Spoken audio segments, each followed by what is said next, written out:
America's best-selling crossover, the Toyota RAV4, and I had the chance to drive this thing for the last week in its adventure form. So this adventure RAV4 comes in at $40,000. With all that green money spent, you get this army green RAV4 Adventure, 19-inch matte black wheels, the torque vectoring powertrain, and a ton of goodies all up in the inside. Let me know what you guys think about that in the comment section. So it has Toyota Safety Sense 2.5, the adaptive radar cruise control, nice LED lights, the fogs, DRLs, cool little silver lower valence down here. Again, we already touched on the 19-inch matte black wheels. These are wrapped in some Michelin tires, but individuals that do a RAV4 Adventure, they may want to put some smaller like Nitto Nomad tires or something a little bit more all-terrain onto their RAV. And with the torque vectoring powertrain, what this allows the RAV to do is send power to the front wheels,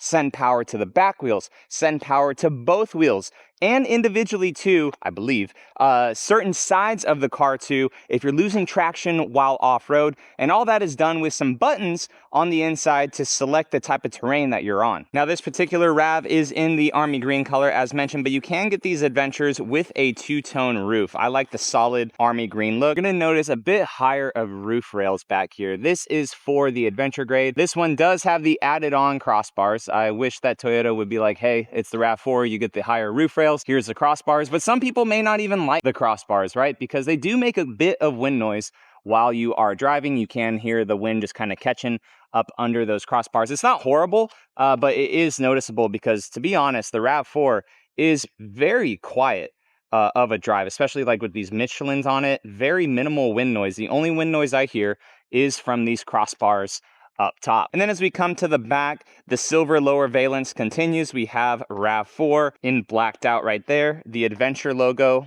right here on this side. Non-hybrid, just normal 2.5 liter 4-cylinder and a dual tip exhaust coming out the back. Now I'm a huge fan of the RAV4 interior. It's keyless entry. We had a RAV4 back in the day before I traded it for my white Tundra. It was an XSE hybrid. We got about on average 42 miles per gallon with that vehicle all the time. This one is hanging out on average at about 28 right now with 33 available to get onto the highway. But what I really like about the RAV4's interior is there's just a ton of soft touch everywhere. Granted, now this is a higher end model at about $40,000 as spec'd with this one, but the RAV4 just has soft touch materials everywhere. Nice solid handles on the door. With the RAV4 Adventure, we're going to get some orange stitching throughout it too.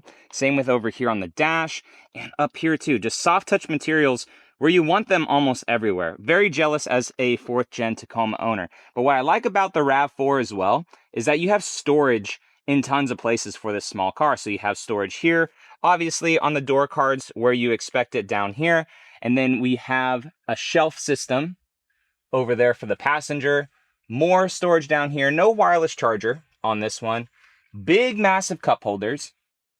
We have our center console storage. So, I mean, for a little car, Toyota really thought out the space. As I climb on in to the RAV4, very comfortable and familiar cockpit for me on this.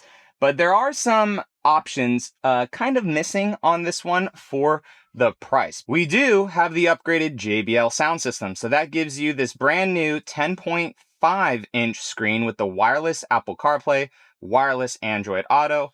Take a look at our steering wheel. Very Toyota layout for these new generation of cars with all of our information right over here. Our volume controls, seek stuff. We do kind of have somewhat of a digital screen on this one in the middle of it with flanked, traditional analogs on the side of it. This car does have automatic windshield wipers right here. So you guys can see that. It says auto. That is done by this little sensor right up here. So automatic windshield wipers, dual climate control, which is very nice. Heated seats as well. This car also has heated steering wheel, USB-C for our data right there, 12-volt outlet right there, and then all the fun dials for the Adventure right here. So we have eco, normal, sport mode, and then right here we have the difference to go between mud, sand, and rock.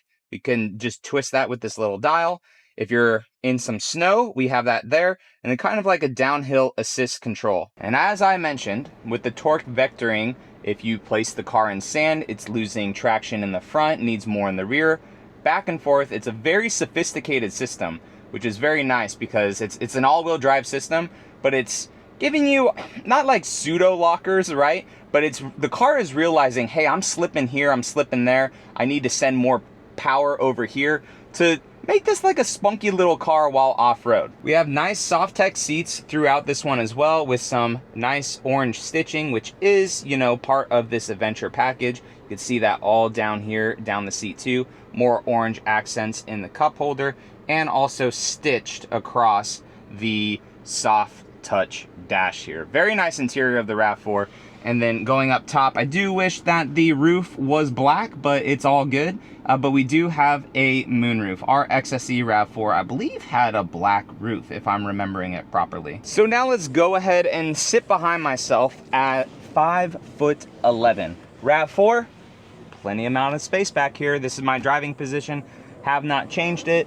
The RAV4 has reclining seats, so they're kind of in a weird spot. It's like up here towards the top of the seat. So if I want to sit a little bit more upright, I can, or reach back, boom, recline the seats back more. Have a good amount of space back here, have a grab handle up here, and there are vents actually in the little center console right there. But at 5'11", behind myself as 5'11" driving, I do drive a little gangster sometimes, whatever. Plenty of space back here. Again, soft touch materials all throughout the door. Very solid door card as well. Yeah, RAV4, perfect. I truly regret selling our RAV4. It's such a great little car. And now for the cargo area, we have an automatic hatch, which is very nice. And then the RAV4 has a good amount of space back here. We have all of our spare stuff up under here. So you have looks like a full-size spare with our jack. You have the sub for the JBL sound system. We have a little net pocket over here on this side with our 100-watt AC outlet, and also another 12-volt right there, which is nice. LED lights back here too. And this one has a little cargo cover. I believe that's an option at the port, but it's easy to just send these seats down. You can send both seats down to give yourself quite a bit of space back here. We'll go ahead and pop the hood. 2JZ, no, oh wait, no it's not. Where is the prop rod for this thing? This is hot. I don't like searching. I don't like searching. Oh my gosh, it's on the hood. What the heck? So we have a 2.5 liter 4-cylinder engine mated to an 8-speed transmission. No CVT here. With this too, again, the torque vectoring all-wheel drive system, which is very nice, sending power to the front and to the back. Also multi-terrain select too. You cannot get the RAV4 Adventure though as a hybrid. That would be cool if they offer that, maybe in a future model and stuff with the next generation RAV4 if they see the demand for it. But still, this little guy does get 30 miles per gallon on the highway. It's 203 horsepower and 184 pound-feet of torque. Now, as for driving the RAV4, it's a 4-cylinder. It's a little mass production crossover SUV. Now, the suspension though, going over those bumps, is pretty nice, really. The soft tech seats feel nice. If you're a bigger guy, I'm not sure if you're gonna love the RAV4 because they are very bolstered seats, but they are nice and comfortable. And with this being the 8-speed transmission and not really like a full CVT, it actually shifts really well. And it's not all over the place. I actually really enjoy it. The car gets up to speed no problem. Like I said, it just cuts through the air. Doesn't really have that much of like throttle lag delay, a little bit, but again, it's a not underpowered car. It's just, you know, doesn't have that much horsepower, but you really only hear tire noise. That's it with this car. No creaks, no rattles, very solid. And then again, as you get up to higher speeds, you definitely do hear the roof rails just a little bit making that noise, but that's an easy fix because you could just take those roof rails off if you're not using them. So guys, would you pick up a RAV4 while it's in its last bit of this generation? Are you excited for the next generation of RAV4? Let me know down in the comment section and I will catch you all in the next one. All right, see you later.